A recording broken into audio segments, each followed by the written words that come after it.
casas están siguiendo la reunión.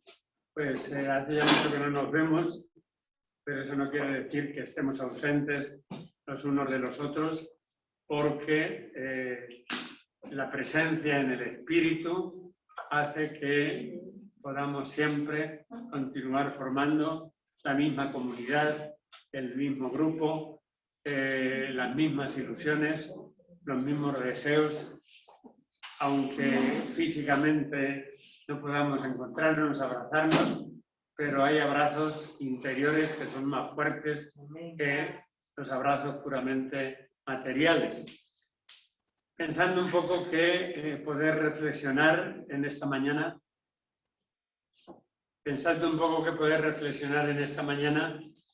se me ocurrían 3 P's. La P de persona, la P de pandemia y la P de Pascua. Las 3 P's. Entonces vamos a empezar por la P de Pascua, porque me parece que es muy importante tanto para iluminar el momento que estamos pasando de pandemia, como para cobrar fuerzas desde el punto de vista de la otra P de persona.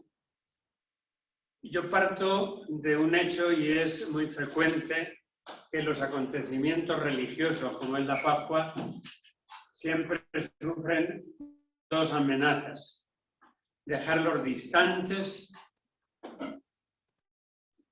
dejarlos como hechos del pasado, y la segunda, festejarlos solo con manifestaciones externas y que no lleguen a formar parte de nuestro itinerario espiritual. En este caso concreto, del itinerario en tiempo de Pascua. En tiempo de pandemia. Son 2 amenazas de las cuales tenemos que defendernos, y es mucho lo que nos perdemos cuando no entrañamos los misterios de Jesús. El misterio de la muerte y la resurrección, que es la Pascua, es uno de los fundamentales, el nuclear, a la hora de entrañarlo en la vida nuestra de cada día. Y yo creo que especialmente entrañar el misterio de la Pascua, de la muerte y la resurrección, especialmente en esos tiempos amenazados por la pandemia. El Papa Francisco nos recuerda algo que es muy importante. Dice: la resurrección de Cristo no es algo del pasado. Entraña una fuerza de vida que ha penetrado el mundo. Entonces, vivir esa fuerza de vida que ha penetrado el mundo, porque no es solo un hecho del pasado, vivirlo en tiempos de bonanza es muy fácil, porque se junta el hambre con las ganas de comer. Y comenzamos entonces, dentro del misterio de la Pascua, por la resurrección. La Pascua de Jesús, no lo olvidemos, tiene un doble movimiento. El movimiento de la muerte y el movimiento de la resurrección. Muchos creyentes, sin embargo, nos quedamos desgraciadamente en el momento de la muerte. Entonces estamos en lo que podríamos llamar una media Pascua. No es la Pascua entera, una media Pascua. Pero fíjense que ya en la misma muerte de Jesús, algo nuevo está brotando. Jesús mismo había, pudiéramos decir de alguna manera, leído antes el misterio de la Pascua con aquella expresiva imagen. Se recuerdan del grano de trigo que, si no cae en tierra y muere, queda infecundo, pero si muere, da mucho fruto. Es una primera idea que yo les quisiera dejar, que a veces tiempos como el que estamos viviendo nos parecen tiempos de muerte, y son tiempos más parecidos a la muerte que a la vida, pero la vida resucitada tiene este tiempo donde el grano de trigo está muriendo justamente para poder dar fruto. Normalmente estábamos acostumbrados a dar fruto sin tener que pudrir nada, ¿no? Y todo era cosecha, cosecha, cosecha y cosecha, ¿no? Y ahora estamos un poco o un mucho siguiendo toda la lógica de la fructificación. Y la lógica de la fructificación tiene justamente este momento. Jesús lo dijo muy bien: si el grano de trigo no cae en tierra y muere, queda infecundo. Pero si muere, da mucho fruto. Y no me estoy refiriendo solo a la muerte física, me estoy refiriendo a la muerte de ilusiones, a la muerte de proyectos, a la muerte de encuentros, a la muerte de todo eso que nos está doliendo tanto, no solo la muerte física, sino también. ¿Y esto por qué? Pues porque la semilla, en el corazón de la semilla, que somos cada uno de nosotros, lo fundamental que va abriendo ese camino es el amor. Fue en el misterio de la Pascua: tanto amó Dios al mundo que entregó, que envió a su único Hijo para que el que cree en él tenga vida eterna. Bien podemos afirmar que por nosotros los hombres y por nuestra salvación bajó del cielo, se encarnó, padeció, murió y resucitó. La vida de Jesús, esta vida que en ese trayecto rápido hemos dicho, la resume en los Hechos de los Apóstoles, de San Pedro diciendo: pasó haciendo el bien y sanando, curando.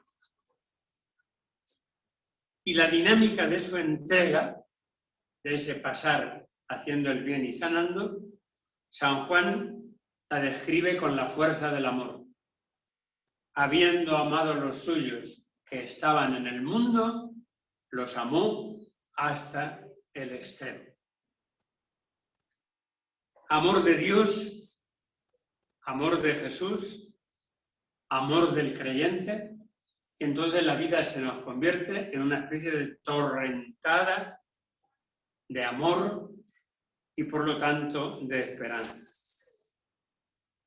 Y aquí quisiera que entendiéramos algo para que nos sirva de mucho en este tiempo. La salvación, fruto de este amor, de esa torrentada de amor, no son únicamente los sucesos que esperamos para nuestro futuro, con confianza, con seguridad, pero para nuestro futuro, para el más allá de la tumba. También esa es solo una media esperanza. La esperanza completa incluye además el más acá de la tumba. La esperanza para el más allá es la meta, pero la esperanza en el más acá es el camino. Y en ese camino, justamente, tenemos también que vivir y convivir con alegría la esperanza. Y un camino que no es fácil, el camino es difícil. El camino es difícil. El camino no es ir sobre rosas. Un camino donde a veces, y este tiempo que estamos viviendo es testigo, parece que todo ha muerto, pero donde vuelven a aparecer los brotes de la resurrección. Dice el Papa Francisco en una frase muy hermosa en Evangelii Gaudium, en el 276, la resurrección es una fuerza imparable. Así es en el misterio de Jesús y en nuestra adhesión a ese misterio. no la queramos parar con nuestros llantos, con nuestros sufrimientos, con nuestros dolores, con nuestros... Todo eso está justamente en el grano de trigo que sembrado en tierra que muere. Pero no muere para quedarse ahí muerto, podrido, sino que muere justamente para dar el fruto. Resurrección esperada, entonces, creo en la resurrección de los muertos, pero resurrección ya vivida. En el mismo numeral 276 dice el Papa, en medio de la oscuridad, y estamos ahí, en medio de la oscuridad, siempre comienza a brotar algo nuevo que tarde o temprano produce sus frutos. Es una actualización del espíritu de Pascua que me parece que es importantísimo en este tiempo que estamos viviendo de pandemia. Siempre comienza a brotar algo nuevo en medio de las injusticias, de las maldades, de las indiferencias, de las crueldades que no ceden, vuelve a aparecer la vida y pone el Papa dos adjetivos que son muy hermosos: tozuda e invencible. Son dos adjetivos que merecen la pena ser subrayados. Siempre dice, siempre vuelve a aparecer la vida tozuda e invencible. Dos hermosos adjetivos para una vida que no se cansa. No se cansa por eso, porque es tozuda, y ustedes saben lo que es ser tozudo, y es invencible. Porque es tozuda, empieza y vuelve a empezar. Y porque es invencible, nace y vuelve a nacer. El misterio de la Pascua es el misterio que renace, y subrayo lo que sigue, de la muerte misma. Y vuelvo a repetir, no me estoy refiriendo solo a la muerte física, que también, sino a todas esas muertes que estamos percibiendo y que se pueden traducir en muerte de alegría, en muerte de ilusión, en ansiedades que nos hacen vivir la vida a disgusto, en todas esas cosas que nos están pasando en este tiempo tan feo.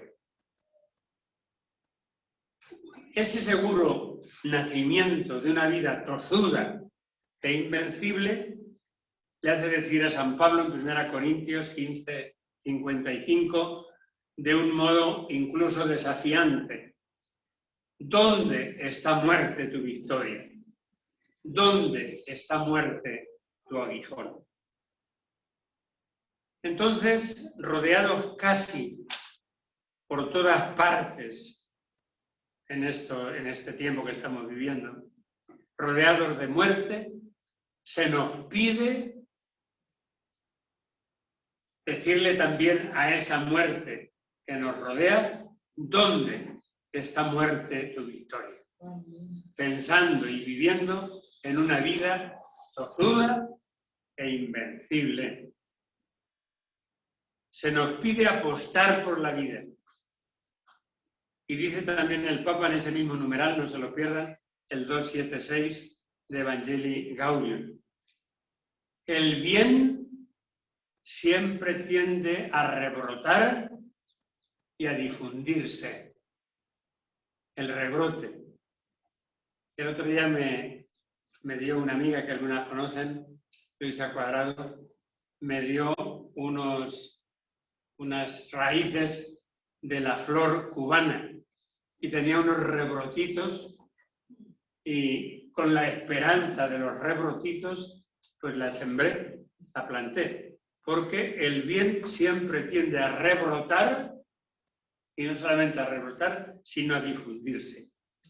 Cada día, a pesar de todo, renace en el mundo la belleza, los valores tienden siempre a aparecer de nuevo, de maneras renovadas, y estamos percibiendo en este tiempo de pandemia valores que quizás no hubiéramos percibido en otros momentos. Piensen, por ejemplo, en todas las personas que nos están diciendo ya en la prensa que están agotadas por tanta tensión, por tanta tensión, no son corazones insensibles a la hora de ver que la gente se les va, y todo eso son valores que están renaciendo. Es un hecho, además, dice el Papa, que el ser humano ha renacido muchas veces de lo que parecía irreversible, de lo que parecía que no tenía vuelta. Quien estuviera viendo la cruz y al crucificado, la impresión que tendría en el corazón era estar ante algo irreversible.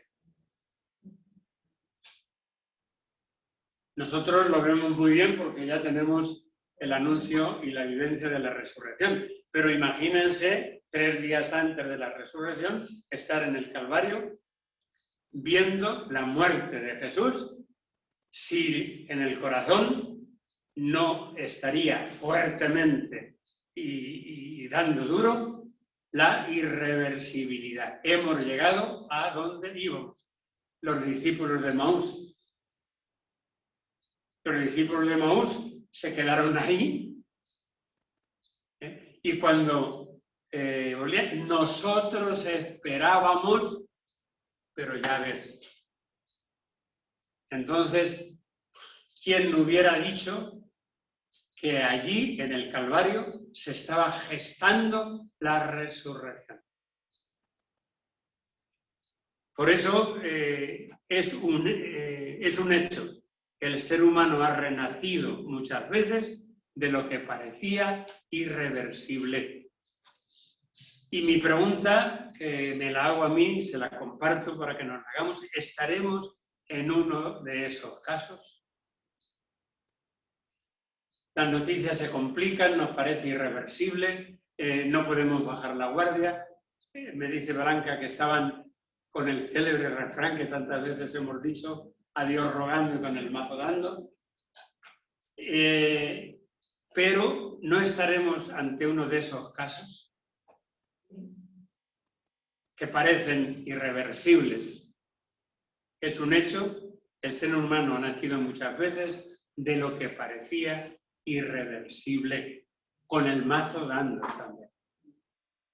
No solamente a Dios rogando, sino con el mazo dando. A alguien fuera del contexto de la fe le pudiera ocurrir que pensara que estas reflexiones son reflexiones ingenuas. Jesús en la cruz se vio también desafiado por gentes que, viéndolo crucificado e impotente, le gritaron: baje ahora de la cruz para que lo veamos y creamos. Una verdadera tentación. Una verdadera tentación. El pensar que de la cruz o se baja espectacularmente, sin pasar por morirse. Si el grano de trigo no cae en tierra y muere, queda infecundo, pero si muere, da mucho fruto. Tentación también para nosotros. Muchas veces nos cansamos de esa realidad que espiritualmente se ha definido así, o se ha descrito así, mejor dicho: a la luz por la cruz. Es un camino, ese es el camino de la paz. A la luz por la cruz.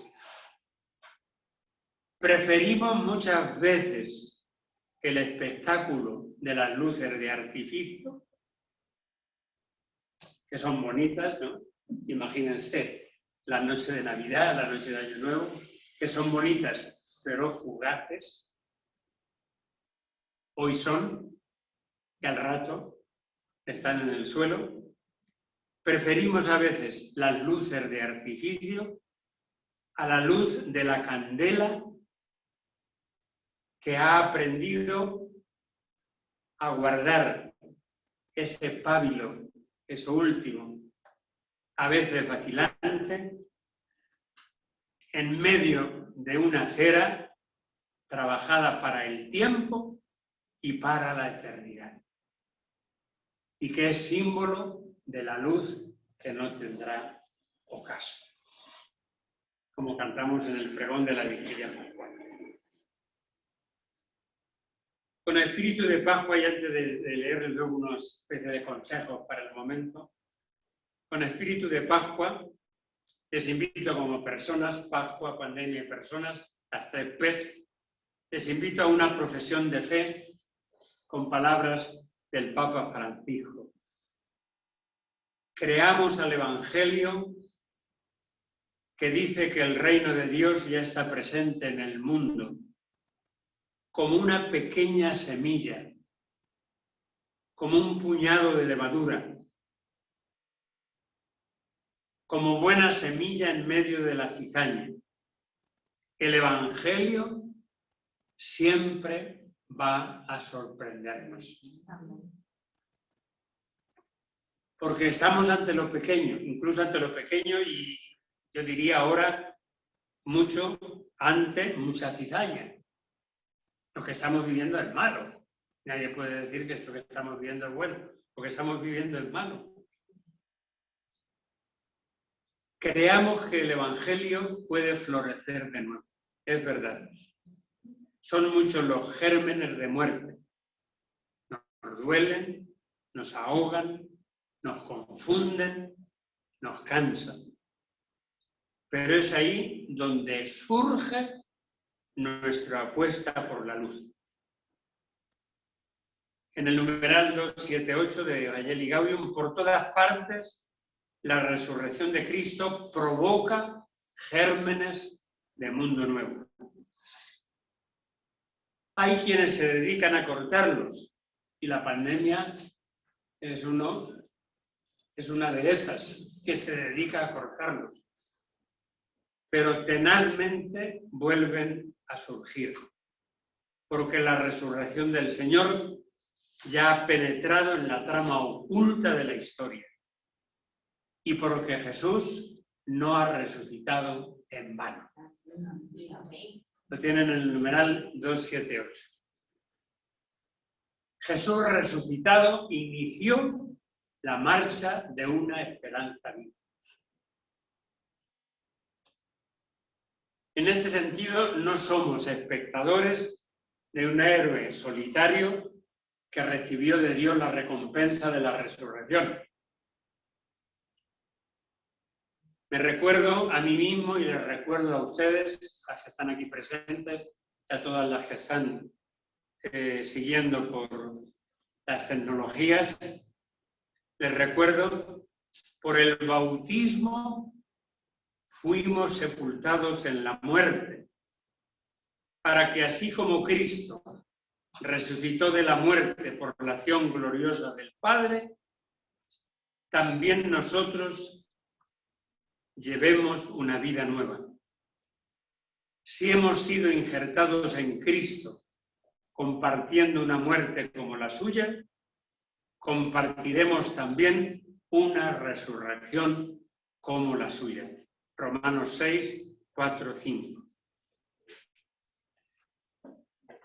Esta enseñanza de San Pablo, la que recoge el Papa Francisco sobre la resurrección, la teníamos tan cerca, pero a veces la habíamos olvidado y es bueno justamente recordar la Pascua en este momento de pandemia. Acuérdense de las tres P: persona, cada uno de nosotros, pandemia y Pascua. Son sorpresas del Dios que todo lo hace nuevo. En ese sentido, incluso en este momento de pandemia, yo recuerdo mucho aquella expresión de Jacob cuando había estado luchando, no sabía con quién exactamente, y se dio cuenta de algo y lo expresó de esta manera: esta tierra era santa y yo no lo sabía. Lo dijo como sorprendido. Estoy vivo a pesar de todos los gérmenes de muerte. Estoy vivo por el bautismo y ya ni me acordaba. Y le podíamos decir al Señor: del olvido de la vida, líbranos, Señor. Que Él nos libre del olvido de la vida, que es justamente la entraña de todo lo que experimentamos, incluso de estas experiencias de muerte. La entraña es la vida. Ahí termino mi reflexión de las 3 P's: Pascua, pandemia y persona. Y ahora, ¿hasta qué hora tengo? A las 11. Hasta las 11. Bueno, pues ahora unas reflexiones que nos pueden ayudar en este momento. Algo que todos somos conscientes: la pandemia nos ha revelado la imagen de una humanidad frágil, indefensa, miedosa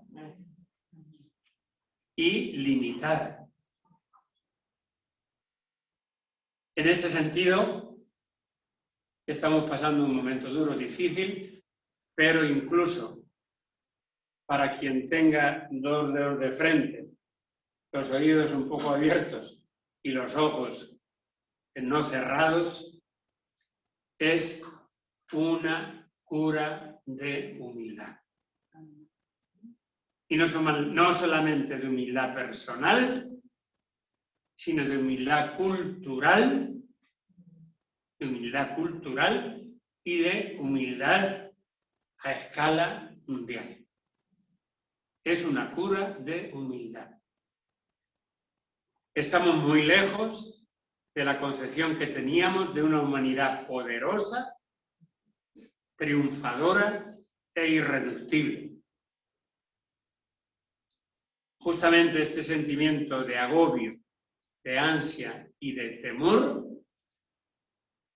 vuelvo a repetir, es una cura de humildad que hay que acogerla en una, si quieren, en el sentido amplio, para que valga incluso para quien no tiene directamente la fe cristiana, que valga para el reforzamiento de una espiritualidad que aporta a la persona una fuerza para enfrentar el agobio, la ansiedad, el estrés, desde esta concepción sincera y realista de estar pasando por una cura de humildad. Luego somos muy olvidadizos y nos vamos a olvidar enseguida. Por eso el reflexionar antes de que nos olvidemos en esta realidad me parece que es muy interesante, y crear una espiritualidad desde la cura de humildad. Entonces, para reforzar esa espiritualidad he encontrado esto que nos puede venir bien. Ustedes quizás no se acuerdan, pero un gran teólogo que al mismo tiempo era un gran paleontólogo, un gran estudioso el jesuita Teilhard de Chardin, que afirma: no somos seres humanos teniendo una experiencia espiritual. Somos seres espirituales teniendo una experiencia humana. Qué bien dicho y qué bien definido, lo repito. No somos seres humanos que tenemos una experiencia espiritual. Somos seres espirituales que tenemos una experiencia humana. En este sentido nos tendríamos que preguntar por nuestra espiritualidad y en el nivel en que la vivimos y la tenemos. Y el autor de este artículo, que es el padre, es un jesuita, a ver si lo tiene al final, pues no lo tiene ni al principio ni al final, ya se lo diré. Dice, ¿te has preguntado por tu espiritualidad y el nivel de espiritualidad que tienes? Para ayudarte a responder, te invito a acercarte desde tus experiencias fundantes. La experiencia del sentido es una experiencia fundante. La experiencia de la familia es una experiencia fundante. Te invito a acercarte desde tus experiencias fundantes, desde lo que da sentido a tu vida y que te ha definido y formado como persona única, como persona singular y como persona irrepetible. Desde esas experiencias, dice, te invito a explorar tu interior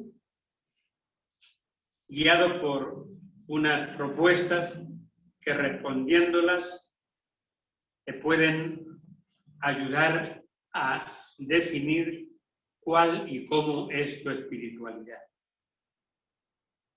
Y hace nueve,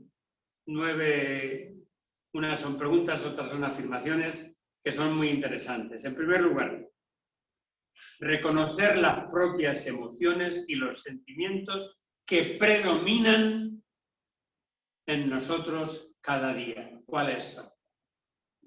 Los que cada día predominan. El miedo, la ansiedad, la tristeza, el enojo, el basta ya está bien. Pues reconocer las emociones y sentimientos que predominan en ti durante el día. No así en general, ¿no? Ni en la globalidad de la existencia, sino hoy. ¿Cuáles han predominado? Identificar lo que verdaderamente yo valoro en la vida. Identificar lo que yo valoro verdaderamente en la vida. Y luego ya lo hace a base de preguntas. ¿En qué crees y por qué crees en eso que crees? ¿Cómo manejas tus heridas afectivas y tus sentimientos de dolor? ¿Haciéndolas más grandes? ¿Haciéndolas más hondas? ¿Haciéndolas más profundas? ¿No tienen ningún bálsamo para hacerlas más llevaderas? Se pregunta también qué personas, prácticas o proyectos, y esto es muy importante en el contexto que estamos hablando, te hacen sentir la pertenencia a una comunidad. ¿Qué personas, prácticas o proyectos te hacen sentir la pertenencia a una comunidad para no vivir solo, sola, este momento tan duro y tan difícil? ¿Qué tipo de situaciones o cosas te generan esperanza y gozo? ¿De cuáles logros personales te sientes más orgulloso o orgullosa? No, luego se lo voy a enviar, se lo envío luego a Blanca y lo distribuye, y así está el autor y todo. Le envío lo primero, las 3 P's, y envío también lo segundo. ¿Te sientes parte del mundo de los otros y a ti mismo, a ti misma, como parte del mundo de los demás?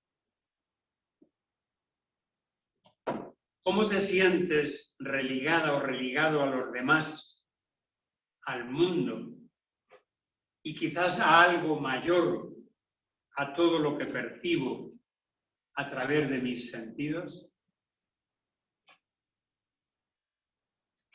Y en este aspecto, sobre todo de esta última pregunta, ¿qué tipo de experiencias espirituales estás teniendo en este tiempo? De ella habla del cultivo de la espiritualidad, diciendo lo siguiente: si optas por llevar una vida espiritual, si buscas dinamizarla, estarás optando por un estilo de vida y un sistema de valores en contracorriente tantas veces con los que vive la sociedad, tan enfocados al propio placer y al gozo, sea como sea, aunque sea un gozo superficial. Estarás tomando la decisión de conectar con tu interioridad, esto es muy importante, de crecer en tu nivel de conocerte a ti mismo, de autoconciencia y de autocontrol, a no dejarte llevar como una veleta por el viento. Para el desarrollo o maduración de tu espiritualidad, habrás de establecer tu propio itinerario espiritual. Te propongo que te des diariamente un momento o pequeños momentos para hacer lo siguiente, anotándolo en tu bitácora espiritual. Primero, práctica del silencio, de ese estado interior que es necesario para equilibrar lo exterior con tu interior. El silencio no es callarse. El silencio es abrirse a otra voz. No es callarse. Cuando uno interpreta el silencio como callarse, lo interpreta como dormición. O lo interpreta simplemente de una manera estoica. El estoicismo era hacer como que no sufro, hacer como que no. No, estoy sufriendo y mi silencio me hace justamente poder dialogar, decía Santa Teresa, hablar, definía la oración, hablar de amor con aquel que sabemos que nos ama.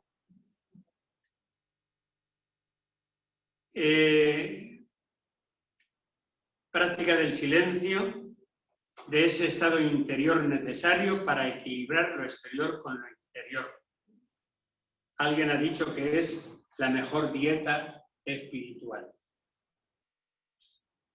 Segundo, oración, meditación y contemplación. Son actitudes espirituales que llevan a trascender el ámbito de los sentidos, del conjunto de sentidos, y estimulan lo que se llama la inteligencia o el conocimiento espiritual. Tercero, a mí me extrañó esta, pero efectivamente es así, la reflexión filosófica, que te abre paso a una comprensión más profunda de las cosas en relación tuya con el conjunto de la realidad. En eso que se llama la religación con el todo que te rodea. ¿A qué se refiere, padre, con filosófica? Filosófica quiere decir de filosofía. La filosofía, por eso, pero... sí, es decir, reflexionar antes que la teología. Está la filosofía. Es filosofía es el amor a la ciencia, pero se dejó justamente para la reflexión, incluso desde el punto de vista humano, de las grandes cuestiones del sentido de la vida, del límite de la relación, de todos esos aspectos que no son, digamos, específicamente religiosos, pero que son profundamente humanos para que lo religioso no caiga en el vacío. Pero se refiere también no solo a lo espiritual, sino a todo el entorno. A todo el entorno, no solamente a ti. Relacionando, entonces, ¿cómo está mi espiritualidad en base a todo eso para poder llorar? Exactamente. Por ahí va. Luego dice como cuarta consejo, contemplación de lo bello, ya que despierta en ti la sensibilidad estética y estimula el conocimiento espiritual. Una pieza de arte, un atardecer, la belleza humana. Quinto, sembrar esperanza, confianza y verdad, alejando la mirada de lo que deshumaniza y nos hace extraños, enajenos, nos hace extraños, ¿eh? Lo que humaniza y no lo que deshumaniza. Esto niega la entrada a la desolación y abre el corazón a la alegría y al amor. Y eso es importantísimo en el tiempo que estamos viviendo. Luego también me chocó, pero uno lo ve y dice, pues es verdad. Es verdad. ¿Qué ayuda también para la espiritualidad? El ejercicio físico. El ejercicio físico. Que favorece las diversas capacidades y dimensiones de tu persona, no solo lo corporal. Fortalece tu disciplina, fortalece tu autocontrol y dinamiza las múltiples inteligencias. Gracias. Que hay tantas cosas que se van.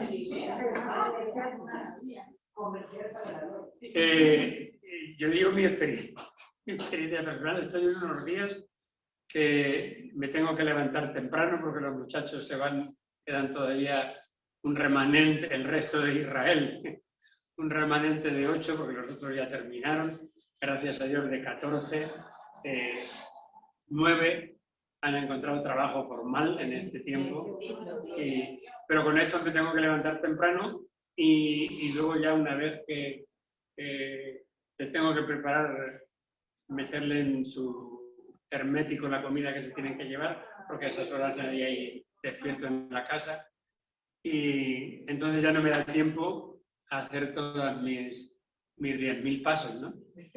Y estoy notando lo de las inteligencias múltiples.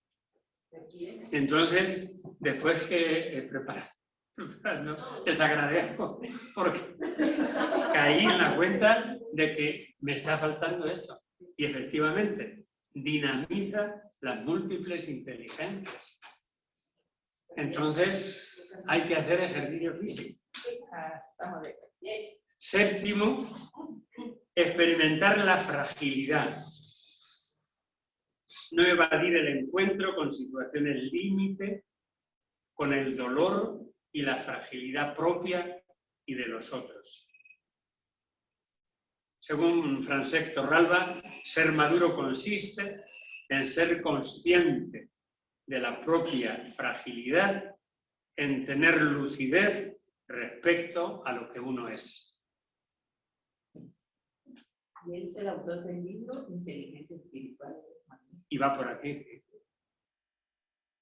Y por último, cultivo y práctica de la solidaridad.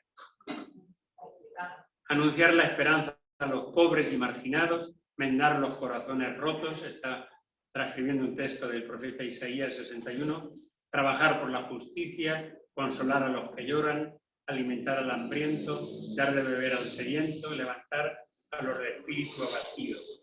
hacerse cargo del buen samaritano, Lucas 10 y todo el capítulo 2 de Fratelli Tutti que dedica el Papa al buen samaritano. No por ego, por egoísmo, no por mí, sino por amor a quien forma parte de mí mismo. No por callar y estimular mi ego, sino por formar parte de mí. Y luego, como buen jesuita, termina diciendo, realiza tu examen diario al modo ignaciano, examinándote y haciendo conciencia de tus apegos. Esto quiere decir de tu dependencia de cosas y de relaciones que te enajenan y esclavizan. Gana en libertad, en desapego a todo, incluso de ti y de tus propios logros. Es lo que conocemos como la indiferencia ignaciana. Toma nota de los movimientos de tu interioridad y esto te ayudará en tu discernimiento espiritual. Pues por ahí va. Entonces, son las 11. Le paso yo luego a Blanca las dos cosas. ¿Sí? El nombre